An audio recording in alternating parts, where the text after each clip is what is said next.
kinda seen its different variations of pay-to-win mechanics with supply crates and DLC guns in previous installments, so it was only a matter of time before the pay-to-win experience with Gray's Warzone. So today we're gonna go through the entire history of pay-to-win in Warzone. I'm only including items from the premium battle pass or the store itself, so that means no DLC guns will be on this list since those are free to everyone, but just might take you a little bit longer than those who pay for it. Go ahead and comment the most pay-to-win feature we've ever seen in Warzone as we get started. Also, my allergies are getting the best of me, so my voice is a little off this video, so I apologize in advance.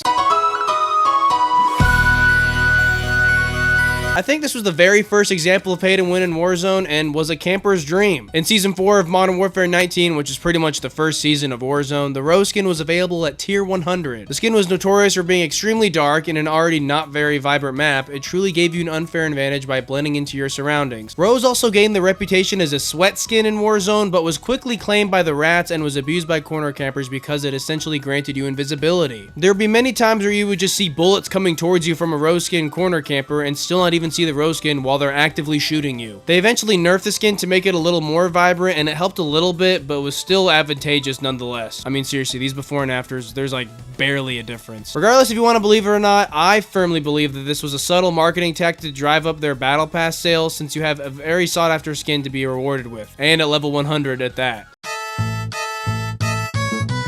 Blueprints have been a very interesting concept to Warzone and do a good job of creating exclusive camos and effects for specific guns without changing any core stats of the gun itself. Wrong. The MAC-10 got a gallantry blueprint that was pretty mid at best as far as the aesthetic, but when tested was dealing significant more damage than the base MAC-10. The headshot damage was a whole 10 points higher, which chain reacted limb, chest, and neck damage to also be way higher. To put in perspective how broken this was, shooting someone in the pinky toe with this blueprint was the same as shooting someone in the head with the base MAC-10. That means that every single one of your shots at least was going to do the same damage a headshot was going to do on a normal MAC-10. And if you're hitting anything but limbs, you were doing more damage than a normal headshot would do. So yeah, guaranteeing the shortest TTK ever with the MAC-10 no matter where you're hitting them. That moment you have with an SMG hitting mostly headshots, deleting your opponent is satisfying, and using this blueprint was pretty much always having a moment like that. And we all know the MAC-10 was a very broken meta SMG in the first place, and even after a handful of nerfs was still pretty viable throughout the rest of Warzone, but letting this blueprint see the light of day definitely gave it an extremely undeserved comeback.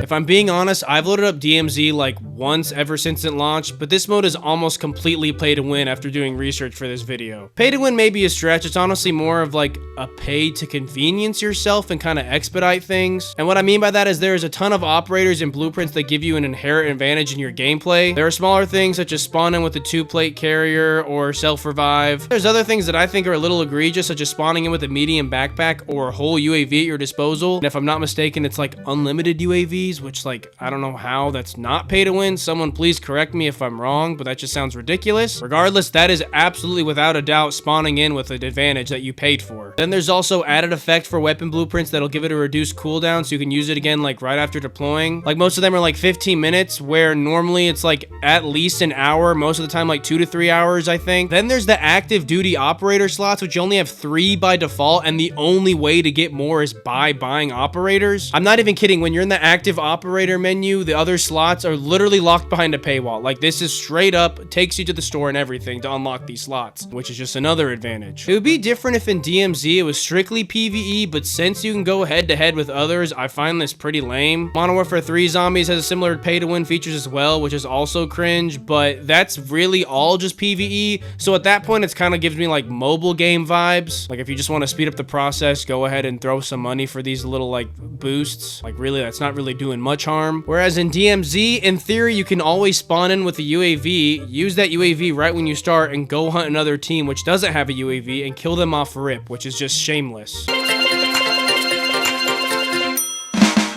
Thermal sights haven't really seen much viability since the old days of Warzone, where the thermal sniper optics in that game will let you see anyone from any range, and then until they got nerfed. Well, the Damascus heat tracer pack gave you a variable of the heat source 800, which was probably still the best thermal sniper optic we've seen since the launch of Warzone 1. The blue dot not only felt like it was crystal clear and also kind of removed clutter from the scope, but the enemies seemed to show up a lot more and carry a lot more vibrancy with them. I'm actually colorblind, so I'm not sure if I'm the one who should be having strong opinions about this, but to me it seems like a noticeable difference, and for some people could definitely take advantage of.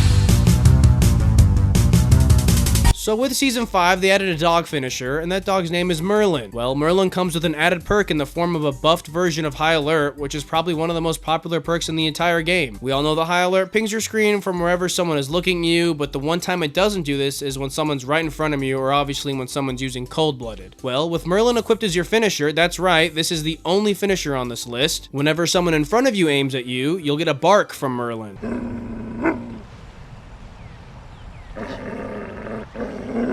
I'll be honest, I didn't even see the guy aiming at him until I rewatched that video like 3 times. If this was me in this scenario, had Merlin not barked, I would never have known someone was in front of me, which is a common occurrence in Warzone. In Warzone, the map is huge and it's easy to miss players, and High Alert going up to 100 meters is a considerable distance, especially when it's right in front of you. This is especially useful for when people are using sniper optics that don't have glint. The only downside to this perk is that the dog is audible to other players, and with that results in enemies being able to hear it, which could give away your position maybe. But I would argue that the benefit is far greater than the negative here, making it a true pay-to-win item. I don't even know if you can still use this in Warzone 3. I know all items transferred from Modern Warfare 2, so unless they change its behavior, you can still use this. But someone comment if you can still use this or not.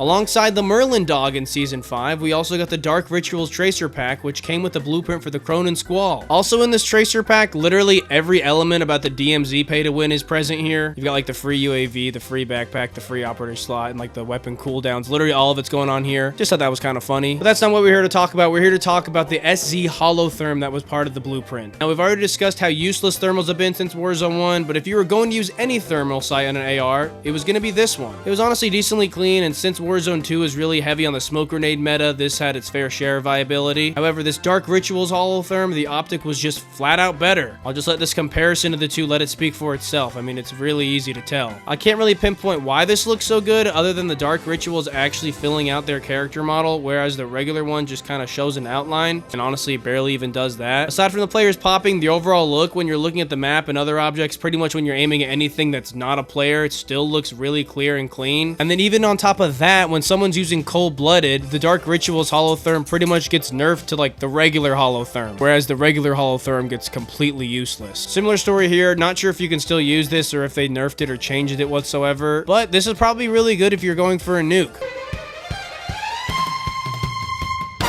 Alright, I already know that the Doom shotgun bundle had no attachment or characteristic that you couldn't do with the normal Lockwood 300, but I feel like it was worth mentioning since it played a heavy role in bringing the one-shot shotgun to everyone's attention. I'm pretty sure this bundle also didn't tell you what attachments were being used and just took over your shotgun without telling you that the dual trigger was the reason for the one-shot. So regardless if it was pay to win or not, people were definitely convinced it was pay to win, and many bought this for that sole reason. Also, on a side note, this is probably one of my favorite blueprints because Doom is awesome and these animations are sick. The Groot skin was introduced towards the end of Warzone 2's life cycle, but it is arguably even worse than the Roze skin for a couple of different reasons. Aside from being really hard to see, what I thought was different about this is that it was like just overall smaller, it felt. Now I know the hitbox stays the exact same, but that doesn't exactly make it easier for the player to hit them when your brain is still going to want to shoot at what's visible. I know there's a ton of people out there who think that its hitbox was actually smaller, but there's little to no evidence to support this, so that's just like not a thing. Anyways, if you were playing when this dropped, it was pretty awful time to be around, and eventually they took it out of the game and they gave it kind of a rework similar to what they did with the Roze skin, only this time I do think it was like really dramatic. Instead of just updating on the spot like they did with Roze, they had to completely vault the skin from the game, so that's how you know it was just really bad. The closest thing to the Roze skin we've had aside from Groot would probably be the LA Thieves skin. Pretty much the same idea with the whole blacked out getup. Don't want to go too in depth because we've already talked about a couple skins being OP. They eventually added like super vibrant red straps to the backpacks and made the logo even brighter, and like also like the goggles, which is just the right way to nerf these kinds of skins. I'm gonna go ahead and give Black Noir an honorable mention here, even though I don't think it's all that bad, especially when compared to the other ones on this list. Just figured I'd lump it in here while we're talking about it. Now, if I'm being honest, I think this one is a stretch, but if used correctly, it puts you at an advantage, I guess. The Spare Ribs Tracer Pack, which was applicable to the LSW and the WSP9, which as of me recording this, are very much so in the meta right now. The blueprint is translucent and allowed the player to see more on their screen than usual, but to me, it was only really good if you were using iron sights, and, well, since your gun was transparent, it was kind of hard to use the iron sights. The only real way to fix this was by using a camo to brighten it up, and at that point, I think you're kind of defeating the purpose of using the blueprint blueprint in the first place. But there's a lot of people right now who are kind of like swearing up and down that this is pay to win and just like a really broken mechanic, which I don't know if I'd ever go that far. There's also a handful of other blueprints like this, but this is the one that's kind of just like all the rage right now, so I figured I'd talk about it. Now we're at modern day, where the new pay-to-win trend has been releasing operators that have an added double XP effect if you're playing with friends using the same skin. The more you're playing with, the more it goes up, all the way up to double XP. Now usually when I'm playing Warzone, it's with a full squad, like you will rarely catch me solo queuing. So that means that whenever I'm playing, I can pretty much always have double XP, and this marketing tactic is so clever that me and my friends bought the web skin the second it dropped. I mean, I can't even blame them here because you're getting 4 variations of the same skin that just look ridiculous, and it gives you double XP, so that's just free money for Activision. But it kind of like defeats the charm of like ranking up and kind of like grinding your guns, and really like it used to feel like you had to really just go for it, and now that's kind of just like stripped away. I really don't think this is like a crazy pay to win scheme. It's kind of more like a pay to convenience thing like I was talking about before, but I can still see why this is sour for other people.